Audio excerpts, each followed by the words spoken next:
തദ്ദേശ തെരഞ്ഞെടുപ്പിൽ കേരളം തന്നെ ശ്രദ്ധിക്കുന്ന ഏറ്റവും ശക്തമായ മത്സരം നടക്കുന്ന ഒരിടമാണ് തിരുവനന്തപുരം കോർപ്പറേഷൻ. നിലവിൽ കോൺഗ്രസും UDFും ചിത്രത്തിൽ പോലും ഇല്ലാത്ത തിരുവനന്തപുരം കോർപ്പറേഷനിൽ ഇക്കുറി പക്ഷേ കളി മാറും എന്നാണ് ലോക് പോൾ സർവേ സൂചിപ്പിക്കുന്നത്. അധികാരത്തിൽ എത്താനുള്ള സാധ്യത കൽപ്പിക്കപ്പെടുന്നത് നേരിയ ഭൂരിപക്ഷത്തിൽ LDFനാണ് എങ്കിൽ പോലും അതിശക്തമായ ത്രികോണ മത്സരത്തിനാണ് തിരുവനന്തപുരത്ത് കളമൊരുങ്ങുന്നത് എന്നാണ് ലോക് പോൾ സർവേ അഭിപ്രായപ്പെടുന്നത്. അതിൽ നേരിയ മാർജിനിൽ LDF വിജയം കൊയ്യുകയും 2020 അമ്പെ തകർന്നടിഞ്ഞ കോൺഗ്രസും UDFും അതിശക്തമായ വെല്ലുവിളി ഉയർത്തി രണ്ടാം സ്ഥാനത്ത് എത്തുകയും ചെയ്യുമെന്നാണ് ലോക് പോൾ സർവേയുടെ പ്രവചനം. ഒപ്പം നിലവിലെ ഭരണസമിതിയിൽ രണ്ടാം സ്ഥാനത്തുള്ള മുഖ്യപ്രതിപക്ഷമായ BJP മൂന്നാം സ്ഥാനത്തേക്ക് പിന്തള്ളപ്പെട്ട് അവരുടെ ഏറ്റവും മോശം പ്രകടനമായിരിക്കും കാഴ്ചവെക്കുക എന്നും ലോക് പോൾ സർവേ ചൂണ്ടിക്കാട്ടുന്നുണ്ട്. തിരുവനന്തപുരം കോർപ്പറേഷനിലെ ലോക് പോൾ സർവേയാണ് ഇന്ന് ചർച്ച ചെയ്യുന്നത്. എന്നോടൊപ്പം മാധ്യമപ്രവർത്തകൻ ജംഷീർ കൂടി ചേരുകയാണ്. ജംഷീർ, ഇന്ത്യയിലെങ്ങും തെരഞ്ഞെടുപ്പുകളെ കുറിച്ച് പഠിക്കുകയും സർവേ നടത്തുകയും ചെയ്യുന്ന ലോക് പോൾ നടത്തിയ ഏറ്റവും പുതിയ സർവേ റിപ്പോർട്ടിൽ മുന്നണികളിൽ ഒരേ സമയം ഞെട്ടലും പ്രതീക്ഷയും ഉണ്ടാക്കുന്ന കാര്യങ്ങളാണ് സൂചിപ്പിച്ചിട്ടുള്ളത്. എന്തൊക്കെ കാര്യങ്ങളാണ് തിരുവനന്തപുരം കോർപ്പറേഷനുമായി ബന്ധപ്പെട്ട് ലോക് പോൾ സർവേയിൽ പറയുന്നത്? നിലവിൽ ഫലത്തിലെ ഒരു നിഗമന പ്രകാരം LDF അധികാരത്തിൽ വരാനാണ് സാധ്യത കാണുന്നതെങ്കിലും ഇതുവരെ ലഭിച്ച അത്രയും സീറ്റുകൾ, അതായത് 2020 ലഭിച്ച അത്രയും സീറ്റുകൾ LDFന് ലഭിക്കാനുള്ള ഒരു സാധ്യത ലോക് പോൾ സർവേയിൽ കാണുന്നില്ല. 2020 51 സീറ്റോളം നേടിയാണ് LDF ഭരണം പിടിച്ചിരുന്നത്. 2025 എത്തുമ്പോൾ LDFന് ഈ പ്രതീക്ഷിച്ച മുന്നേറ്റം ഉണ്ടാക്കാൻ സാധിക്കില്ല എന്ന് ലോക് പോളിന്റെ സർവേ റിപ്പോർട്ടിൽ പറയുന്നുണ്ട്. 41 മുതൽ 45 വരെ സീറ്റുകളാണ് LDFന് ഈ ലോക് പോൾ സർവേ പ്രവചിക്കുന്നത്. കഴിഞ്ഞ തവണ മൂന്നാം സ്ഥാനത്തേക്ക് പിന്തള്ളപ്പെട്ടിരുന്ന UDF ഇക്കുറി LDFനും BJPക്കും അതിശക്തമായ വെല്ലുവിളി ഉയർത്തി രണ്ടാം സ്ഥാനത്തേക്ക് തിരിച്ചു വന്ന് ഒരു കുതിച്ചുകയറ്റം നടത്തുമെന്നും സർവേ റിപ്പോർട്ടുകൾ ചൂണ്ടിക്കാട്ടുന്നുണ്ട്.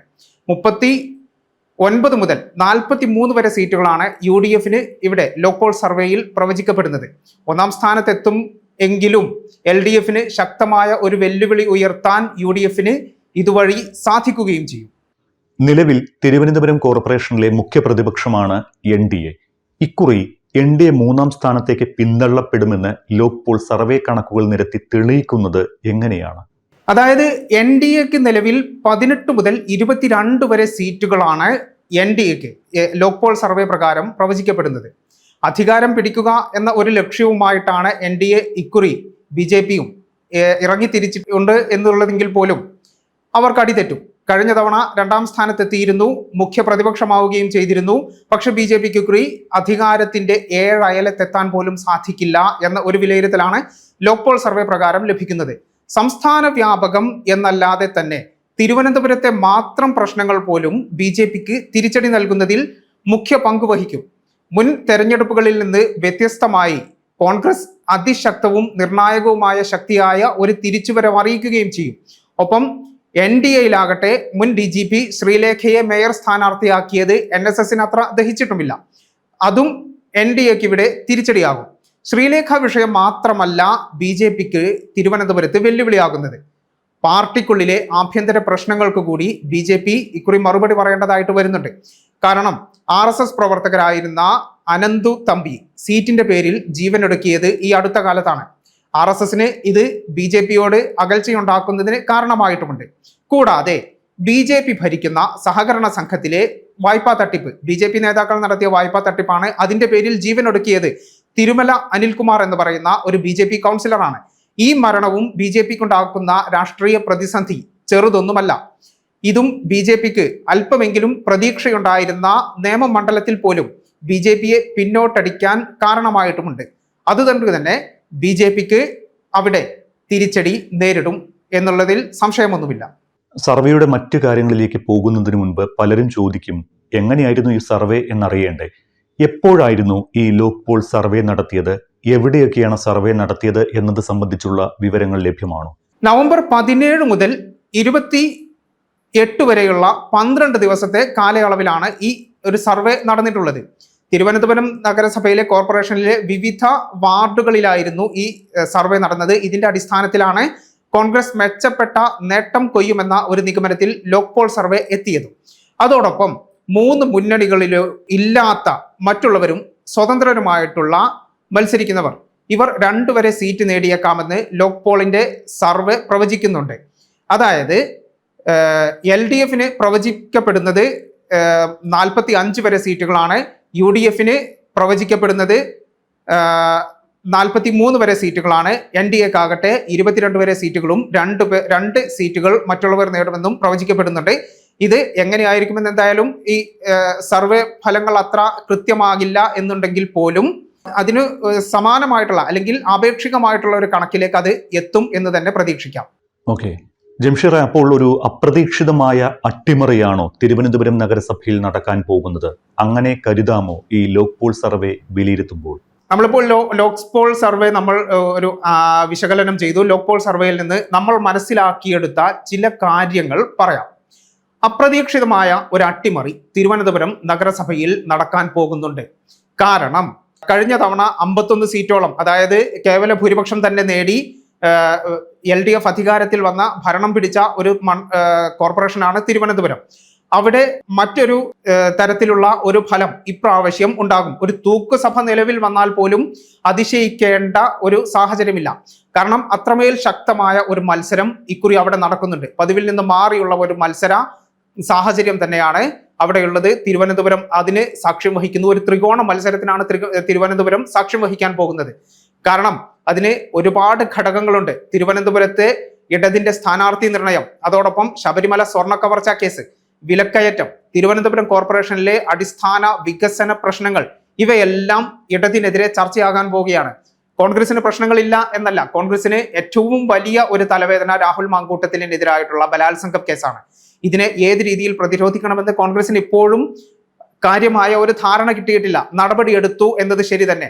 അതായത് ആരോപണം വന്നപ്പോൾ തന്നെ പാർട്ടി അംഗത്വത്തിൽ നിന്ന്, പാർലമെന്ററി പാർട്ടിയിൽ നിന്ന്, അതേപോലെ യൂത്ത് കോൺഗ്രസിന്റെ അധ്യക്ഷ സ്ഥാനത്ത് നിന്ന് എല്ലാം കോൺഗ്രസ് രാഹുൽ മാങ്കൂട്ടത്തിലിനെ നീക്കിയിരുന്നു. അതൊരു പ്ലസ് പോയിന്റ് തന്നെയാണ് കോൺഗ്രസിന്. പക്ഷേ അപ്പോഴും പാർട്ടിയിൽ ചിലരെങ്കിലും രാഹുലിനെ പിന്തുണയ്ക്കുന്നുണ്ട് എന്നത് പാർട്ടി പ്രതിരോധിച്ച് നിൽക്കേണ്ട ഒരു ഘടകം തന്നെയാണ്. ജംഷീറെ, ഈ തിരുവനന്തപുരം കോർപ്പറേഷനിൽ UDF വൻ മുന്നേറ്റം ഉണ്ടാക്കും എന്നൊക്കെ പറയുമ്പോൾ തന്നെ അതിന് പല ഘടകങ്ങൾ കണക്കുകൂട്ടി കാണുമല്ലോ ലോക്പോൾ. അപ്പോൾ എന്തൊക്കെയാണ് തിരുവനന്തപുരത്ത് ഇങ്ങനെയൊരു ഫലം ഉണ്ടാകുമെന്ന നിഗമനത്തിലേക്ക് ലോക്പോളിനെ എത്തിച്ചത്? അതിന്റെ ചില ഘടകങ്ങൾ പറഞ്ഞുതരാം. ഏറ്റവും ആദ്യം സ്ഥാനാർത്ഥി നിർണയത്തിലെ മേന്മ. ഇത് കോൺഗ്രസിന് വലിയ ഒരു മുതൽക്കൂട്ട് തന്നെയാണ്. കാരണം സ്ഥാനാർത്ഥി നിർണയത്തിലെ ചില പൊരുത്തക്കേടുകളും പോരായ്മകളും ജാതി സമവാക്യങ്ങളും അതോടൊപ്പം ആഭ്യന്തര പ്രശ്നങ്ങളുമൊക്കെ LDF-നും തിരിച്ചടിയാകുന്നുണ്ട്.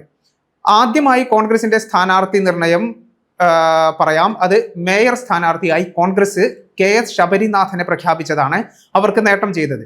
കാരണം നല്ലൊരു ശതമാനം യുവ വോട്ടർമാർക്കിടയിൽ സ്വാധീനം ഉറപ്പിക്കാനും അവരെ ആകർഷിക്കാനും ഈ ഒരു നീക്കം കോൺഗ്രസിനെ വലിയ രീതിയിൽ സഹായിച്ചിട്ടുണ്ട്.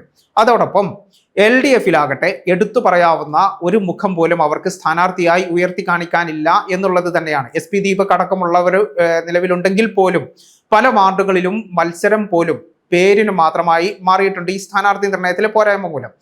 അതോടൊപ്പം മറ്റു ചില ഘടകങ്ങൾ കൂടി LDF-ന് തിരിച്ചടിയാകുന്നുണ്ട്. കഴിഞ്ഞ ഭരണസമിതിയുടെ അധ്യക്ഷയായിരുന്ന മേയർ ആര്യ രാജേന്ദ്രന്റെ പക്വതക്കുറവ്, ഇത് ഭരണസമിതിക്ക് ആകെ തന്നെ ഒരു മോശം ചിത്രം നൽകാൻ കാരണമായി. അതോടൊപ്പം അതിശക്തമായ ഭരണവിരുദ്ധ വികാരം LDF-നെതിരെ ഉണ്ടാക്കാനും ഈ ഒരു നീക്കം, അതായത് മേയർ ആര്യ രാജേന്ദ്രന്റെ ഈ ഒരു പക്വതക്കുറവ് കാരണമാക്കിയിട്ടുണ്ട്. അതോടൊപ്പം തിരുവനന്തപുരത്തിന് വേണ്ടി വാദിക്കുന്ന നല്ലൊരു മന്ത്രിയുടെ കുറവും തിരുവനന്തപുരം കോർപ്പറേഷനുണ്ട്. മാത്രമല്ല ഒരു കാലത്തും അവസാനിക്കാത്ത തിരുവനന്തപുരത്തെ റോഡ് മെയിൻ്റനൻസ്, അടിക്കടി ഉണ്ടാകുന്ന കുടിവെള്ള പൈപ്പ് പൊട്ടൽ, ഇവയൊക്കെ ഈ നഗരവാസികൾക്കിടയിൽ വലിയ അതൃപ്തിക്ക് കാരണമായിട്ടുമുണ്ട്. BJP-യിലെ ആഭ്യന്തര പ്രശ്നങ്ങൾ, അതായത് 2 മരണങ്ങൾ, ഇതും BJP-യുടെ സാധ്യത ഇല്ലാതാക്കിയിട്ടുണ്ട്. BJP-ക്കുള്ളിലുള്ള പ്രശ്നങ്ങൾ, അതേപോലെ തന്നെ ഈ മരണങ്ങളും BJP നേതാക്കളുടെ മരണങ്ങളും അവർക്ക് ആഭ്യന്തര പ്രശ്നങ്ങൾ ഉണ്ടാക്കിയിട്ടുണ്ട്. എക്കാലവും അപ്രതീക്ഷിത അട്ടിമറികൾ സമ്മാനിച്ചിട്ടുള്ള തിരുവനന്തപുരം ജില്ലയിൽ തന്നെ ഇക്കുറി പതിവ് കാഴ്ചയിൽ നിന്ന് മാറി മിക്ക തദ്ദേശ സ്ഥാപനങ്ങളിലും ശക്തമായ ത്രികോണ മത്സരം നടക്കുന്നുണ്ട്. അതൊരു യാഥാർത്ഥ്യവുമാണ്. തിരുവനന്തപുരം കോർപ്പറേഷനിൽ പക്ഷേ BJP വലിയ വാഗ്ദാനങ്ങളാണ് ഇത്തവണ നൽകിയിരിക്കുന്നത്. ഇവിടെ ഒളിമ്പിക്സ് നടത്തുമെന്ന് വരെ പറഞ്ഞിട്ടുണ്ട്. BJP ജയിച്ചു കഴിഞ്ഞാൽ സാക്ഷാൽ പ്രധാനമന്ത്രി നരേന്ദ്രമോദി തിരുവനന്തപുരത്ത് വന്നിട്ട് BJPയുടെ വികസന പ്രവർത്തനങ്ങളുടെ പ്രഖ്യാപനം പോലും നടത്തും എന്നാണ് BJP നേതാക്കൾ പറഞ്ഞിരിക്കുന്നത്. പ്രത്യേകിച്ചും രാജീവ് ചന്ദ്രശേഖർ, BJP സംസ്ഥാന അധ്യക്ഷൻ.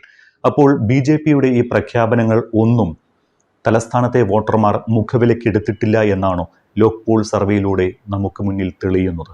കഴിഞ്ഞ ലോക്സഭാ തെരഞ്ഞെടുപ്പ്, അതായത് 2024 നടന്ന ലോക്സഭാ തെരഞ്ഞെടുപ്പുമായി താരതമ്യം ചെയ്തു നോക്കുമ്പോൾ തലസ്ഥാനത്ത് നിരവധി സ്ഥലങ്ങളിൽ, അതായത് ഒരുപാട് സ്ഥലങ്ങളിൽ BJPക്ക് വലിയ രീതിയിലുള്ള വളർച്ച ഉണ്ടായിട്ടുണ്ട്. എന്നാൽ ഇത്തവണ ഈ തദ്ദേശ തെരഞ്ഞെടുപ്പ് അടുക്കുമ്പോഴേക്കും BJPക്ക് ആ ഒരു ആധിപത്യം, ഒരു മേൽക്കൈ നിലനിർത്താൻ തിരുവനന്തപുരം കോർപ്പറേഷനിൽ സാധിക്കില്ല എന്ന് തന്നെ കരുതാം. കാരണം 2024 പാർലമെന്റ് തെരഞ്ഞെടുപ്പ് നടന്ന സമയത്ത് ചില മണ്ഡലങ്ങൾ ഞാൻ എണ്ണി പറയാം. കഴക്കൂട്ടം, വട്ടിയൂർക്കാവ്, നേമം, ആറ്റിങ്ങൽ, കാട്ടാക്കട, ഇത്രയും നിയമസഭാ മണ്ഡലങ്ങളിൽ BJP ഒന്നാം സ്ഥാനത്തെത്തിയിരുന്നു. പ്രത്യേകം ശ്രദ്ധിക്കേണ്ട ഒരു കാര്യമാണ്, BJP ഒന്നാം സ്ഥാനത്തെത്തിയിരുന്നു ഇത്രയും നിയമസഭാ മണ്ഡലങ്ങളിൽ. അതോടൊപ്പം തിരുവനന്തപുരം, കോവളം, നെയ്യാറ്റിൻകര പോലുള്ള മണ്ഡലങ്ങളിൽ 2ാം സ്ഥാനത്തും BJP എത്തിയിരുന്നു. ഇതൊക്കെ BJPക്ക് വലിയ നേട്ടം ചെയ്യും, BJPക്ക് വലിയ ശുഭപ്രതീക്ഷയും നൽകുന്നുണ്ട്. പക്ഷേ അതോടൊപ്പം ഇത് ഇടത് വലതു മുന്നണികൾക്ക് വലിയ രീതിയിൽ അസ്വസ്ഥതയും സൃഷ്ടിക്കുന്നുണ്ട്. പക്ഷേ ഇക്കുറി തിരുവനന്തപുരം പിടിക്കാൻ BJP കൈമേയ് മറന്ന് പോരാടുമ്പോഴും അവർക്ക് ചില പ്രശ്നങ്ങളുണ്ട്. ഒന്ന്, അതിനു മുമ്പായിട്ട് BJP നടത്തുന്ന ചില വാഗ്ദാനങ്ങൾ കൂടി പറഞ്ഞു പോവാം. കാരണം ഒളിമ്പിക്സ് തിരുവനന്തപുരത്ത് എത്തിക്കും, അതുപോലെ തന്നെ ലോകോത്തര നിലവാരത്തിൽ തിരുവനന്തപുരത്തെ മാറ്റിയെടുക്കും എന്നൊക്കെയുള്ള എമണ്ടൻ വാഗ്ദാനങ്ങൾ BJP വോട്ടർമാർക്ക് മുന്നിൽ നൽകുന്നുമുണ്ട്. പക്ഷേ ഇതിനൊക്കെ മുകളിലാണ് BJP നേരിടുന്ന ആഭ്യന്തര പ്രശ്നങ്ങൾ. നമ്മൾക്ക് ചില കാര്യങ്ങൾ എടുത്തു തന്നെ പറയേണ്ടതുണ്ട്. പാർട്ടിയിലെ നേതാക്കളും പ്രവർത്തകരുമായിരുന്ന 3 പേരാണ് ഈ കാലയളവിൽ മരിച്ചുപോയത്. അതായത് സ്വയം ജീവനെടുക്കുന്ന ഒരു സ്ഥിതി ഉണ്ടായി. ഇത് ചെറിയ രീതിയിലുള്ള ഒരു പ്രതിസന്ധി ഒന്നുമല്ല BJPക്ക് ഉണ്ടാക്കുന്നത്. ആദ്യം തിരുമല വാർഡിൽ കൗൺസിലർ ആയിരുന്ന തിരുമല അനിൽകുമാറിന്റെ മരണം പാർട്ടിക്കാരുണ്ടാക്കിയ ഒരു ബാധ്യതയാണ് ഇതിന്റെ കാരണമായത്. BJP ഭരിക്കുന്ന സഹകരണ സംഘം ചെയർമാനായിരുന്ന അനിലിന് ജീവനെടുക്കാൻ പ്രേരിപ്പിച്ചതും ഇത് തന്നെയാണ്. അതോടൊപ്പം ശാഖയിലെ പീഡനം വെളിപ്പെടുത്തിക്കൊണ്ടാണ് അനന്തു അജി എന്ന് പറയുന്ന ഒരു ചെറുപ്പക്കാരൻ ജീവിതം അവസാനിപ്പിച്ചത്. ഏറ്റവും ഒടുവിൽ അനന്തു തമ്പിയുടെ മരണം അത് പാർട്ടിയുടെ വഞ്ചനയുടെ ഫലമായിരുന്നു. സീറ്റ് നൽകാമെന്ന് പറഞ്ഞ് വഞ്ചിച്ചതിന്റെ ഫലമായിരുന്നു. ഇതിനൊക്കെ ഇടയിലാണ് BJPയെ വരിഞ്ഞു മുറുക്കിക്കൊണ്ടിരിക്കുന്ന ചില അഴിമതി കഥകൾ കൂടി. അതായത് BJPയുടെ സംസ്ഥാന ജനറൽ സെക്രട്ടറി ആയിട്ടുള്ള S സുരേഷ് വൈസ് പ്രസിഡന്റായ പെരിങ്ങമല ലേബർ കോൺട്രാക്ട് സഹകരണ സംഘത്തിലുണ്ടായിട്ടുള്ള ഒരു ക്രമക്കേട്. ഇത് സഹകരണ സംഘത്തിന്റെ അല്ലെങ്കിൽ ഈ S സുരേഷ് അടക്കമുള്ള ഭരണസമിതിയിൽ നിന്ന് 4.16 കോടി രൂപ തിരിച്ചു പിടിക്കണമെന്ന് സഹകരണ വകുപ്പ് റിപ്പോർട്ട് നൽകിയത് ഈ അടുത്ത ദിവസത്താണ്, ഈ കഴിഞ്ഞ ദിവസങ്ങളിലാണ്. ഇതും തിരുവനന്തപുരത്ത് BJPയുടെ പ്രതീക്ഷകൾക്ക് തിരിച്ചടി നൽകുന്നുണ്ട്. ഓക്കെ, കോൺഗ്രസിന്റെ ഒരു അപ്രതീക്ഷിത മുന്നേറ്റം ഉണ്ടാകുമെന്ന് സൂചിപ്പിച്ചല്ലോ. കോൺഗ്രസ് വലിയ തിരിച്ചുവരവ് നടത്തും എന്നതിനുള്ള പ്രധാന കാരണമായി ചൂണ്ടിക്കാണിക്കപ്പെടുന്നത് എന്തൊക്കെ കാര്യങ്ങളാണ് ഈ ലോക് പോൾ സർവേയിൽ? കഴിഞ്ഞ 10 വർഷത്തോളമായി തിരുവനന്തപുരം കോർപ്പറേഷൻ ഭരിക്കുന്നത് LDF ആണ്. 100-ൽ 35 സീറ്റുമായി കഴിഞ്ഞ 2 തവണയും BJP പ്രതിപക്ഷത്തുമുണ്ട്. കഴിഞ്ഞ തെരഞ്ഞെടുപ്പിൽ 10 സീറ്റ് മാത്രമായിരുന്നു അമ്പെ തകർന്നുപോയ UDFന്റെ സമ്പാദ്യം എന്ന് കൂടി ഓർക്കണം. പക്ഷേ ഇക്കുറി കളം മാറിയിരിക്കുകയാണ്, കളി മാറിയിരിക്കുകയാണ്. UDF ആകെ ഒറ്റക്കെട്ടായി തെരഞ്ഞെടുപ്പിനെ നേരിടുന്നു. കേരളത്തിൽ ആദ്യമായി സ്ഥാനാർത്ഥി നിർണയം നടത്തി തിരുവനന്തപുരം കോർപ്പറേഷനിലെ തെരഞ്ഞെടുപ്പ് പ്രചാരണത്തിനിറങ്ങിയതും UDF ആയിരുന്നു. ഇതെല്ലാം പ്രത്യേകം കാണണം. കോൺഗ്രസിന് ആ സമയത്തുണ്ടായിരുന്ന ഒരു വിവാദം, വൈഷ്ണ സുരേഷ് എന്ന മുട്ടട വാർഡിലെ സ്ഥാനാർത്ഥിയുടെ വോട്ടർ പട്ടികയിലെ പേര് സംബന്ധിച്ചുള്ള CPIM ഉണ്ടാക്കിയ ഒരു വിവാദമായിരുന്നു. പക്ഷെ അതൊരു അനാവശ്യ വിവാദമായിരുന്നു എന്ന് നമുക്ക് കൃത്യമായിട്ട് മനസ്സിലായി. ഇപ്പോൾ CPM-നും അത് ബോധ്യമായിട്ടുണ്ട്. വൈഷ്ണയുടെ വോട്ട് പുനഃസ്ഥാപിച്ചു, അത് CPM-ന് തിരിച്ചടിയായി. അതുകൊണ്ട് തന്നെ ഇതൊരു അനാവശ്യ വിവാദമായിരുന്നു, അങ്ങനെ ഒരു അനാവശ്യ വിവാദം ഉണ്ടാക്കേണ്ട സാഹചര്യം ഉണ്ടായിരുന്നില്ല എന്ന് ഇപ്പോൾ CPM-ന് തോന്നുന്നുണ്ട്. ഈ ഒരു വോട്ട് പുനഃസ്ഥാപിച്ച വിഷയം അല്ലെങ്കിൽ വൈഷ്ണ സുരേഷുമായി ബന്ധപ്പെട്ട വിഷയം കോൺഗ്രസ് സജീവമായി പ്രചാരണ വിഷയവുമായിട്ടുണ്ട്. ഇനി തിരുവനന്തപുരം ജില്ലയുടെ തന്നെ ഒരു പൊതുചിത്രം നമ്മൾ പരിശോധിക്കണം. ചില ചരിത്രം കൂടി പറയണം. രൂപീകരിച്ചതിന് ശേഷം ഇതുവരെ ഒരു തവണ മാത്രമാണ് തിരുവനന്തപുരം ജില്ലാ പഞ്ചായത്തിന്റെ ഒരു കാര്യം പറഞ്ഞു വരുന്നു. തിരുവനന്തപുരം ജില്ലാ പഞ്ചായത്ത് ഒരു തവണ മാത്രമാണ് ഈ രൂപീകരിച്ചതിന് ശേഷം UDF ഭരിക്കാൻ സാധിച്ചത്. അതിന് മുമ്പും ശേഷവുമുള്ള എല്ലാ തവണയും LDF ആണ് തിരുവനന്തപുരം ജില്ലാ പഞ്ചായത്ത് ഭരിച്ചിട്ടുള്ളത്. 2010 UDF അത് ഭരിച്ചത്. അതും വെറും 2 അംഗങ്ങളുടെ ഭൂരിപക്ഷത്തിലായിരുന്നു UDF അന്ന് ഭരണം പിടിച്ചതെന്ന് കൂടി ഓർക്കണം. ഭരണം പിടിക്കാനുള്ള ശക്തി NDAക്ക് ഇപ്പോൾ നിലവിലില്ല എങ്കിലും ഭൂരിഭാഗം ഡിവിഷനുകളിലും NDA നേടുന്ന അല്ലെങ്കിൽ NDA സമ്പാദിക്കുന്ന വോട്ടായിരിക്കും ഇത്തവണയും ജില്ലാ പഞ്ചായത്തിന്റെ വിജയ പരാജയങ്ങൾ നിർണ്ണയിക്കാൻ പോകുന്നത്. ഇത്രയും നേരം സംസാരിച്ചത് ലോക് പോളിന്റെ സർവേ ആധികാരികമായി എടുത്തുകൊണ്ട് തന്നെയാണ്. സർവേ തെറ്റിയ ചരിത്രങ്ങളും നമുക്ക് മുന്നിലുണ്ട്. അടുത്തിടെ കഴിഞ്ഞ ബീഹാർ ഇലക്ഷനിലും പ്രവചിച്ചതിന് അപ്പുറമായിരുന്നു NDAയുടെ വിജയം. അപ്പോൾ ഈ ലോക് പോളിന്റെ സർവേയെ എത്രത്തോളം നമുക്ക് വിശ്വാസത്തിലെടുക്കാൻ കഴിയും?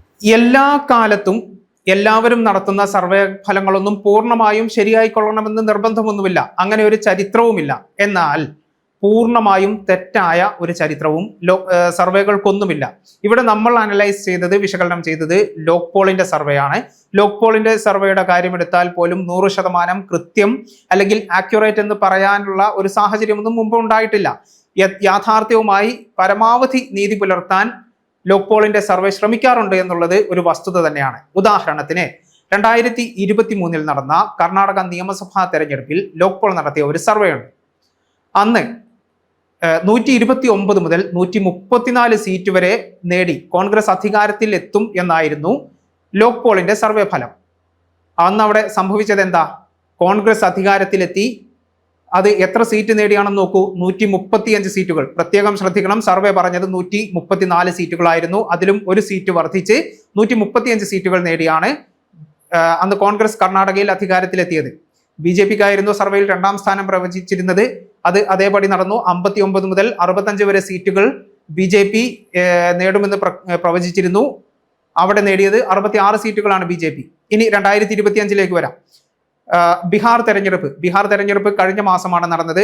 പ്രവചിക്കപ്പെട്ട ഒട്ടുമിക്ക സർവേ ഫലങ്ങളെയും തെറ്റിച്ചുകൊണ്ടുള്ള ഒരു മൃഗീയ ഭൂരിപക്ഷമാണ് NDA സഖ്യം അവിടെ നേടിയത്. അത് പ്രത്യേകം ശ്രദ്ധിക്കണം. ലോക് പോളിന്റെ സർവേയും അന്ന് തെറ്റിയത് തന്നെയാണ്. ലോക് പോൾ അന്ന് പ്രവചിച്ചത് മഹാഗഡ്ബന്ധൻ സഖ്യം, കോൺഗ്രസും അതേപോലെ തന്നെ RJDയും ഒക്കെ ഉൾപ്പെടുന്ന മഹാഗഡ്ബന്ധൻ സഖ്യം വിജയം നേടുമെന്നായിരുന്നു. 118 മുതൽ 126 സീറ്റ് വരെ, അതായത് കേവല ഭൂരിപക്ഷം നേടിക്കൊണ്ട് മഹാഗഡ്ബന്ധൻ സഖ്യം, ഇന്ത്യ സഖ്യം അധികാരത്തിൽ വരുമെന്ന് അവർ പ്രഖ്യാപിച്ചിരുന്നു. NDA സഖ്യത്തിന് ലോക് പോൾ പ്രവചിച്ചിരുന്നത് 105 മുതൽ 114 വരെ സീറ്റ് മാത്രമായിരുന്നു. പക്ഷേ ഇവിടെ സംഭവിച്ചത് എന്താ? അതിൽ നിന്നെല്ലാം വളരെ വലിയ വ്യത്യാസമുള്ള ഒരു സർവേ ഫലം അല്ലെങ്കിൽ ഒരു തെരഞ്ഞെടുപ്പ് ഫലം, സർവേ ഫലങ്ങൾ ആകെ തെറ്റിച്ചുകൊണ്ടുള്ള ഒരു തെരഞ്ഞെടുപ്പ് ഫലമാണ് അന്ന് അവിടെ നടന്നത്. അപ്പോൾ സർവേ ഫലങ്ങൾ തെറ്റിപ്പോകും. കാരണം അതൊരു ഊഹക്കണക്ക് മാത്രമാണ്. അത് എപ്പോഴും ശരിയായിക്കൊള്ളണമെന്നില്ല. പക്ഷേ അപ്പോഴും കർണാടക തെരഞ്ഞെടുപ്പുമായി ബന്ധപ്പെട്ട് ലോക് പോൾ നടത്തിയ സർവേ എത്രത്തോളം കൃത്യമായിരുന്നു എന്ന് കൂടി നമ്മൾ പരിശോധിക്കണം. എന്തായാലും ഒരാഴ്ചയ്ക്കപ്പുറം തിരുവനന്തപുരം വിധി എഴുതും. ആര് വാഴും ആര് വീഴും എന്നൊക്കെ അറിയാൻ ഇനി വിരലിൽ എണ്ണാവുന്ന ദിവസങ്ങൾ മാത്രമാണ് ബാക്കിയുള്ളത്. ഒരിക്കൽ കൂടി പറയുകയാണ്, ഇത് പ്രൈം വിറ്റ്നസ് നടത്തിയ സർവേ അല്ല. ലോക് പോൾ സർവേയുടെ അടിസ്ഥാനത്തിൽ മാത്രമാണ് ഇങ്ങനെ ഒരു ചർച്ച നടത്തിയത്. ലോക് പോൾ സർവേ യാഥാർത്ഥ്യമാകുമോ എന്നറിയാൻ റിസൾട്ട് വരുന്നതുവരെ കാത്തിരിക്കാനേ നിർവാഹമുള്ളൂ. എല്ലാം ഇനി വോട്ടർമാരുടെ കയ്യിലാണ്.